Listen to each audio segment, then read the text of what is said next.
नमस्कार, आप देख रहे हैं सिटी सेंटर शो। मुंबई से मैं हूं पूजा भारद्वाज। मुंबई में बांद्रा के माउंट मेरी चर्च के बाहर मैं इस वक्त मौजूद हूं। आपको बता दूं कि भव्य चर्चों में से एक ये चर्च गिना जाता है और हर साल क्रिसमस के दौरान यहां पर बड़ी संख्या में लोगों की भीड़ नजर आती है। लेकिन चर्च के अंदर कोविड की वजह से सिर्फ 50 लोगों की ही जाने की इजाज़त है। लेकिन अगर आप बाहर का नज़ारा देखें, यहाँ की लाइट्स देखें या फिर यहाँ जो मेले जैसा माहौल है, वो हर साल की तरह ही आपको नज़र आएगा। रौनक बिल्कुल उस तरह की ही है। हालांकि चर्च के अंदर 50 लोगों के जाने की इजाज़त है, तो क्रिसमस के रौनक में आपको यहाँ पर कोई कमी नज़र नहीं आएगी। और इसी के साथ, इन्हीं तस्वीरों के साथ हम शो की शुरुआत कर रहे हैं।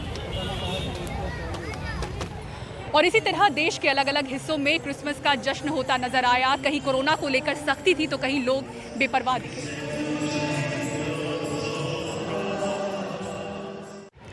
और दिल्ली के गिरजाघर भी रोशन नजर आए। हालांकि कोरोना का साया यहाँ भी नजर आया। आपको बता दें कि हजारों लोग चर्च पहुंचे थे, लेकिन कोरोना की वजह से चर्च बंद है। ऐसे में लोग चर्च की बाउंड्री पर ही मोमबत्तियां जलाते हुए दिखे और सड़क पर केक काटते हुए नजर आए।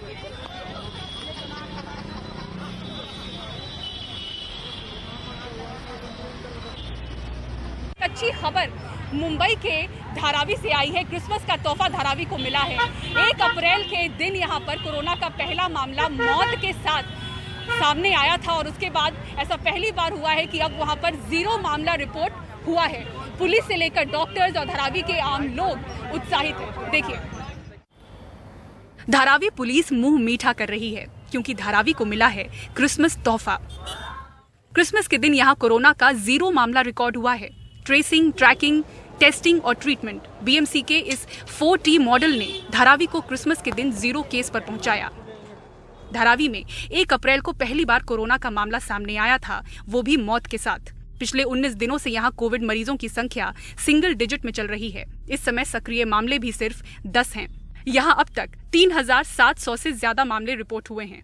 बीएमसी के साथ धारावी की गलियों में घूम घूम कर लोगों की स्क्रीनिंग और इलाज करने वाली धारावी आयुष डॉक्टर एसोसिएशन के डॉक्टर्स इसे बड़ी उपलब्धि मान रहे हैं।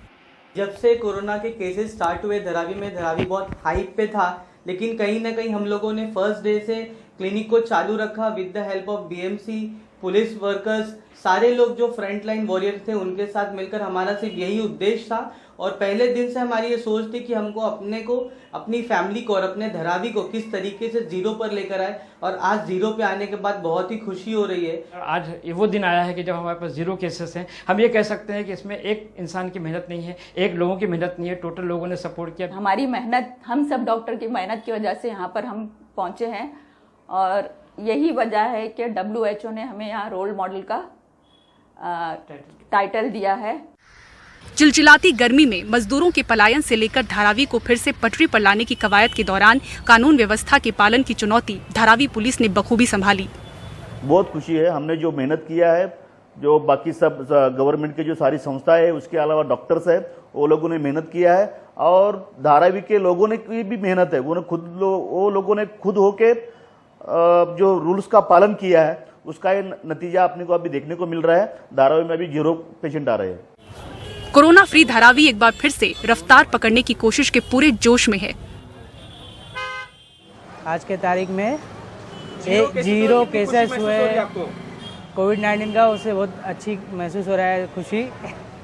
आज 7-8 महीने के बाद धारावी में पहला ऐसा सुनने में आया है कि 0 केस है, तो वी आर वेरी हैप्पी। बहुत अच्छा है, इसी तरह का हर जगह पे हो। धारावी की संकरी गलियों में 100 वर्ग फुट के कमरों में 10-10 लोग रहते हैं और इन्हीं संकरी गलियों में माचिस के डिब्बे जैसे कमरों में हजारों करोड़ का कारोबार चलता है। अगर धारावी के बिजनेस के सालाना टर्नओवर की बात करें तो वो 7000 करोड़ का करीब बताया जाता है। लेकिन कोविड के दौरान धारावी को आर्थिक तौर पर बहुत ही बड़ा झटका लगा। अब जब आर्थिक मुंबई की दिल धारावी एक बार फिर से कोरोना फ्री है तो यहाँ के उत्साह ऊंचे हैं।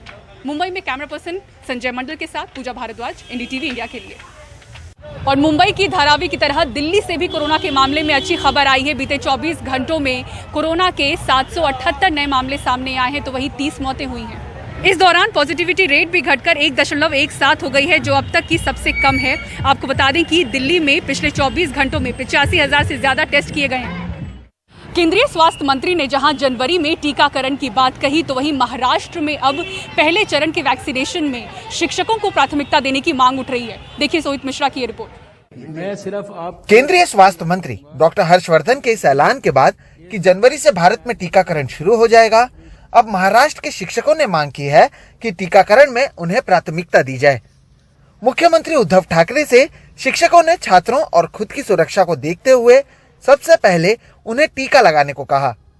जब भी वैक्सीन आए तो सबसे पहले जो हमारे शिक्षक हैं और जो विद्यालय के जो हमारे कर्मचारी हैं और जो हमारे बच्चे हैं उनको सबसे पहले इस कोरोना वैक्सीन का टीका लगाया जाए। महाराष्ट्र में स्कूलों को शुरू किए जाने से पहले सभी शिक्षक और नॉन टीचिंग स्टाफ को RT-PCR टेस्ट करना पड़ा था। शिक्षा विभाग के अनुसार महाराष्ट्र में 15,000 से ज्यादा स्कूलों को खोला गया है, जिसमें 10 लाख के करीब छात्र स्कूलों में पढ़ाई कर रहे हैं।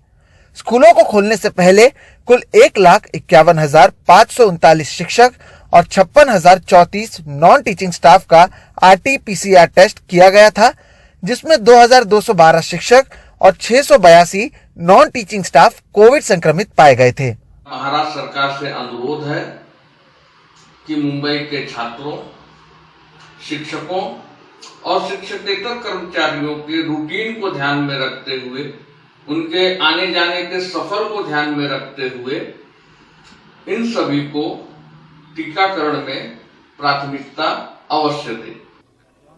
जिस तरह से कुछ दिन पहले कुछ राज्यों में स्कूल खोले जाने के बाद बड़े पैमाने पर छात्र भी कोरोना संक्रमित पाए गए थे, ऐसे में शिक्षकों की इन मांगों पर सरकार क्या फैसला करती है, ये देखना अहम होगा। मुंबई से सोहित मिश्रा, NDTV इंडिया। और सिटी सेंटर शो में अब खबर कर्नाटक से। कर्नाटक में लॉकडाउन के दौरान 2100 शादियों की इजाजत प्रशासन से ली गई, लेकिन जांच में पता चला है कि इनमें से 188 शादियां ऐसी हैं जिसमें लड़कियां नाबालिग थी, यानी कि 18 साल से कम। अब पुलिस ने इनकी तलाश शुरू कर दी है और इनके माता पिता के खिलाफ FIR दर्ज हुई है। समाज कल्याण विभाग के अधिकारी दूर दराज के गांवों में उन सभी शादियों की जानकारी इकट्ठा कर रहे हैं जिन पर उन्हें शक है कि लड़की की उम्र 18 साल से कम थी, यानी 15 से 18 साल के बीच। ऐसी 188 शादियां अब तक पकड़ में आई हैं। अब तक जो 188 मामले सामने आए हैं उनमें हमने FIR दर्ज करके लड़के लड़कियों को सरकारी शेल्टर में भेज दिया है और उनके खाने पीने और पढ़ाई का इंतजाम कर रहे हैं। हालांकि लॉकडाउन के दौरान नियमों की धज्जियां नेताओं ने भी खूब उड़ाई। पूर्व मुख्यमंत्री कुमारस्वामी के बेटे की शादी हो या विधायकों के बच्चों की, खूब मजमा जुटा और मामले दर्ज भी हुए। लेकिन कम उम्र लड़कियों की इतनी बड़ी संख्या में शादियां चिंता का विषय हैं। शायद माता पिता को लगा प्रशासन का ध्यान कहीं और है और ऐसे में अपनी जिम्मेदारी पूरी कर ली जाए, भले ही थोड़ा समझौता क्यों ना करना पड़े, और इसीलिए उन्होंने 18 साल से कम लड़कियों की भी शादियां करवा दी। तकरीबन 2100 शादियां अप्रैल से नवंबर के बीच हुई। अब सबों की जांच चल रही है, लेकिन 30 जिलों में बटे राज्य के अलग अलग हिस्सों में सर्वे करना आसान काम नहीं है। बेंगलुरु से निहाल खिदवई, NDTV इंडिया। दिल्ली के सिंघू और टिकरी बॉर्डर पर करीब 1 महीने से किसानों का आंदोलन कृषि कानूनों के खिलाफ चल रहा है और इसमें पुरुषों के साथ साथ महिलाओं की बराबर भागीदारी नजर आ रही है। खाने पीने के इंतजाम के साथ साथ साफ सफाई का ख्याल भी वो रख रही हैं। सौरभ शुक्ला की ये रिपोर्ट देखिए। आपके हस्बैंड नहीं है? नहीं है। उनकी डेथ हो गई? हाँ जी। तो आप अकेले किसानी करती हैं? हाँ जी, कल ही काम करती हूँ। पटियाला के तरीबै गांव से आई 41 साल की कुलविंदर कौर हमसे बात करते करते भावुक हो जाती हैं। 4 साल पहले पति की एक सड़क हादसे में मौत हो गई थी। अकेले गांव में 4 बीघे जमीन पर खेती करती हैं और अपने इकलौते लड़के को पढ़ाती हैं। इस साल भी अकेले ही धान की फसल काटी और बेचकर जो पैसा मिला उसे लेकर यहाँ सिंघू आ पहुंची हैं। सुबह से लेकर शाम तक लंगर में सब्जी काटकर अपना योगदान दे रही हैं। खेती में काम करती हूँ, मेरे पीछे भी कोई नहीं है, तो घर वाला सीओ भी पूरा हो गया, तो मैं खेती करती हूँ, फसल बढ़ती हूँ, किसी को कहती हूँ किसान सिट आता है तो मैं अड़ती है तो पैसा ले आती हूँ जाके बेटे के साथ। आप अकेले अपने बेटे के साथ रहती हैं? बेटे के साथ रहती हूँ, तो बेटे के साथ इतने आई हूँ।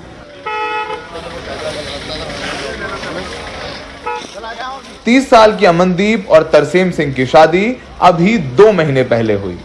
हनीमून जाने की बजाय अमनदीप सिंघू बॉर्डर पर अपने पति के साथ सुबह से लेकर शाम तक झाड़ू लगाती हैं, पत्तल उठाती हैं, यहां तक नालियां साफ करती हैं।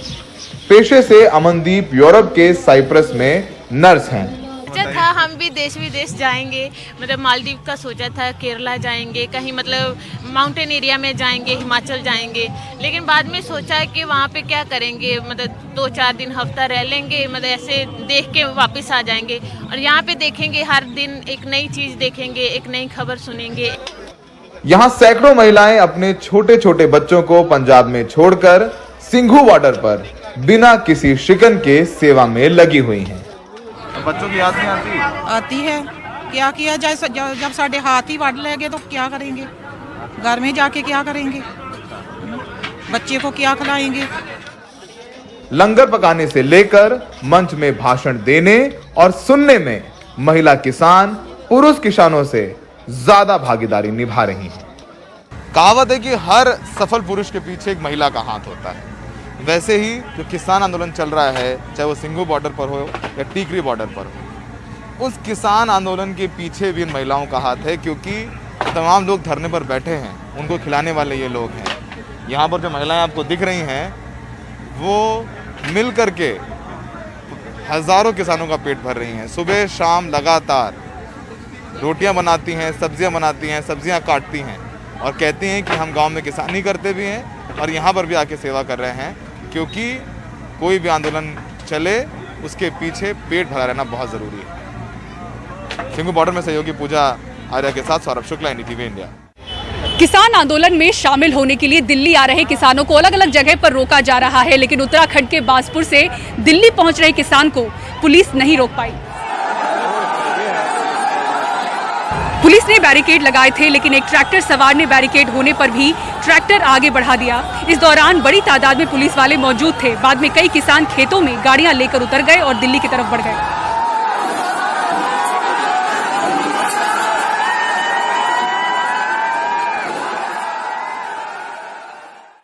और उत्तर प्रदेश में सामने आया है लव जिहाद का एक और मामला, जिसे लड़की ने गलत बताया है। पूरी खबर ब्रेक के बाद देखते रहिए सिटी सेंटर शो।